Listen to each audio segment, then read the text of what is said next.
Hello students, today's lecture we will discuss about chapter number 7,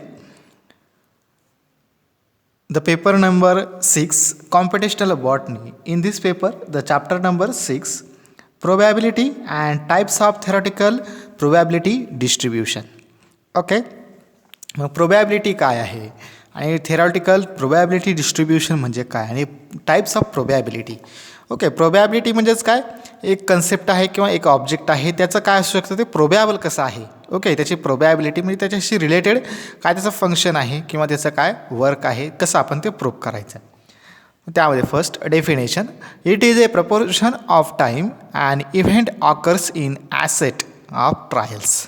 okay, म्हणजेच काय, एक activity करायची आहे किंवा आपल्याला एक कॉईन टॉस करायचा आहे. ओके, फॉर एक्झाम्पल आपण कॉईन टॉस करतो. मग कॉईन टॉस करण्यापासून म्हणजे ज्यावेळेस आपण तो कॉईन हातामध्ये पकडतो, त्या पकडण्यापासून तर कॉईन आपण वर फेकल्यानंतर तो खाली आल्यानंतर टेल या पोझिशनला पडतो आहे की फ्रंट पोझिशनला पडतो आहे. ओके, मग त्या पोझिशननुसार त्याची काय असेल, ती प्रोबॅबिलिटी असेल. ओके, मग ती प्रोबॅबिलिटी कसं काय आपण काउंट करायचं किंवा कसं आपण प्रूव्ह करायचं. It is proportion of time म्हणजे तिला किती टाईम लागला आणि इव्हेंट काय आहे, पण टॉस करतो आहे. Okay, then according to Laplace, मग लॅपलेस या सायंटिस्टनं काय केलेलं आहे, ते जो सायंटिस्ट आहे, फ्रेंच मॅथेमॅटिशियन आहे तो. ओके, त्याने काय केलं, ते वर्क त्याने त्याच्यावरती प्रूव्ह केलेलं आहे किंवा त्याच्यावरती काम केलेलं आहे. Probability is the ratio of number of favourable cases to the total number of equally likely cases. Okay, म्हणजे प्रोबॅबिलिटी म्हणजेच काय, ती एक ॲक्टिव्हिटी आहे, त्या ॲक्टिव्हिटीला लागणारा टाईम आणि त्या ॲक्टिव्हिटीमधून काय आउटपुट आलं ते प्रूव्ह करणं म्हणजेच काय प्रोबॅबिलिटी. त्याला काय प्रिकॉशन्स आहेत, त्याचे डिस्ट्रीब्युशन आणि त्याच्या टाईप्स काय आहेत हे आपण बघणार आहोत. Okay, then probability denoted by capital P. Okay, probability ही जे आपण कोणत्या लेटरने, पी या लेटरने काय करतो आहे, मेन्शन करतो आहे किंवा डिनोट करतो आहे. Then P is equal to number of favourable cases divided by total number of equally likely cases. Okay, favourable cases म्हणजे काय, ॲक्च्युअल केस आपण काय केलेली आहे किंवा आपण काय ॲक्टिव्हिटी केलेली आहे ती ॲक्टिव्हिटी, आणि total number of equally likely cases. मग किती ॲक्टिव्हिटी आपण त्या एकच ॲक्टिव्हिटी आपण किती वेळेस केलेली आहे. ओके, ती ॲक्टिव्हिटी आणि स्टार्टिंगची ॲक्टिव्हिटी म्हणजे ती नंबर ऑफ फेवरेबल केसेस आणि total number of equally likely cases. Then concept of probability, random experiment म्हणजे रँडम म्हणजेच काय, डायरेक्टली केलेला. ओके, ज्याचं काय आपण काय नाही, प्रॅक्टिस केलेली नाही, डायरेक्टली आपण तो केलेला, that is called as a random experiment. Random experiment is one whose results depend on the change. That is, the result cannot be predicted. Okay, म्हणजे त्याचा जो रिझल्ट असेल तो डायरेक्टली रिझल्ट काय होतं, तो चेंज करता येत नाही किंवा तो चेंज होत नाही. जर आपण प्रॅक्टिस केली तर त्याचा रिझल्ट काय होऊ शकतो, चेंज होऊ शकतो. पण आपण डायरेक्टली म्हणजे रँडमली घेतलेला एक्सपेरिमेंट असेल त्याचा रिझल्ट काय होत नाही, चेंज होत नाही. Okay, tossing of coins, throwing of dice are some example random experiment. म्हणजे कॉईन आपण हातात घेतल्यानंतर तो टॉस केला, हे काय झालं, रँडम एक्सपेरिमेंट झाला. मग ज्यावेळेस आपण तो टेलला पडेल की फ्रंटला पडेल, तो बॅक साईडने पडेल किंवा फ्रंटने पडेल हे आपल्याला सांगता येत नाही, पण आपण टॉस केला आहे, ही ॲक्टिव्हिटी आपण केलेली आहे, that is a probability. Trial, performing A random experiment is called as A trial. ज्यावेळेस आपण तो एक्सपेरिमेंट एक्सप्लेन करतो आहे किंवा आपण तो एक्सपेरिमेंट ॲक्च्युली रन करतो किंवा ते आपण त्याची प्रॅक्टिस करतो, ट्राय करतो, म्हणून त्याला काय ट्रायल असं म्हटलेलं आहे. म्हणजे टॉस करणं किंवा कॉईन हातामध्ये पकडून तो टॉस करणं, थ्रो करून, त्यालाच काय म्हटलं, त्याचं ट्रायल असं म्हटलेलं आहे.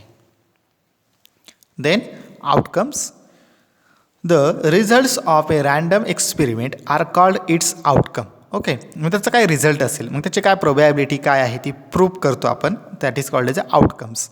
When two coins are tossed, the possible outcomes H tail and HH, HT, TH and TT. Okay, म्हणजे हे टेल किंवा हेल्स. ओके, या टाईपनुसार काय असेल, तो कॉईन कोणत्या साईडने काय झालेला आहे, प्लेस आउट झाला किंवा आपल्याला ऑब्झर्व झाला, ते तिथं त्याचा रिझल्ट असेल. ओके, मग किती वेळेस आपल्याला तो त्या कंडिशनला अवेलेबल झाला. जर टेल असेल, टॉस केल्यानंतर आपल्याला टेलला जर तो ऑब्झर्व होत असेल तर आपण त्याला कॅपिटल टी या लेटरने मेन्शन करूया. Event and outcome or combination of outcomes of random experiment is called as event. Okay, म्हणजे रँडमली आपण जो एक्सपेरिमेंट करतो आहे किंवा डायरेक्टली एक्सपेरिमेंट आपण फॉलो करतो आहे त्यालाच काय म्हटलं रँडम एक्सपेरिमेंट असं म्हणलेलं आहे. आणि त्याच्याशी टाईम जो आहे किंवा त्याचं जे आउटकम आहे रिझल्ट आहे ते आपण प्रूव्ह करतो. That is called as a combination of outcomes and events. That is called as a event. Example, tossing of coin is a random experiment and getting a head or tail is an event. Okay, म्हणजे काय त्याचं इव्हेंटचं example काय सांगता येईल आपल्याला. Coin आपण toss करतो हे झालं रँडम एक्सपेरिमेंट, पण तो हेड साईडने पडेल की टेल साईडने पडेल हा काय झाला त्याचा event. Okay, then sample space. Each conceivable outcome of an experiment is called as a sample point. Okay, sample point म्हणजेच काय त्या जागेवरती जो पडलेला आहे किंवा त्या कोणत्या जागी किती जागा त्यांनी ऑक्युपाय केली ती. Okay, the totality of all sample points is called sample space and is denoted by capital S. Okay, मग किती जागेवरती आपण ते एक्सपेरिमेंट केला, मग ज्या जागेवरती तो कॉईन पडला ती जागा त्याची sample point. That is called as a sample space. Okay, example, S is equal to H T in bracket H and T. Okay, are the sample point of the sample space that is a yes. Okay, मग आपण एका पॉईंटवरून जर आपण एका प्लेसवरून आपण जर coin toss केला, throw केला, तर तो काय टेल साईडने जर पडला तर तो काय त्याचा हे tail point that is called as a sample tail point किंवा सॅम्पल टेल स्पेस असं आपण त्याला म्हणतो. ओके, आणि जर हेडने पडला, हेड साईडने पडला तर आपल्याला सॅम्पल हेड साईड किंवा सॅम्पल हेड स्पेस आपण त्याला म्हणतो. Then equally likely events. Two or more events are said to be equally likely if each one of them has an equal chance of occurring. Okay, म्हणजे एकाच चान्समध्ये आपल्याला काय होतात events करता येतात. मग आपण दोन कॉईन जर टॉस केले मग एकाच चान्स आपण दोन्ही कॉईनला एकच चान्स दिला पण आपल्याला दोन इव्हेंट्स काय होतात तिथं अवेलेबल होतात. Example, in tossing of a coin, the event of getting a head and the event of getting tail are equally likely events. Okay, किंवा एकच टेल आपण काय एकच कॉईन काय करतो आपण दोन वेळेस ट्राय करतो किंवा दोन वेळेस थ्रो करतो जेणेकरून आपल्याला एकदा हेड मिळेल एकदा टेल मिळेल. That is called as equally likely events. Then mutually exclusive events. Two or more events are said to be mutually exclusive when the occurrence of any one event excluded the occurrence of the other events. Okay, मग एक events mutually म्हणजेच काय दोन्ही एकमेकांना कसे असतील ते dependent dependent असतील.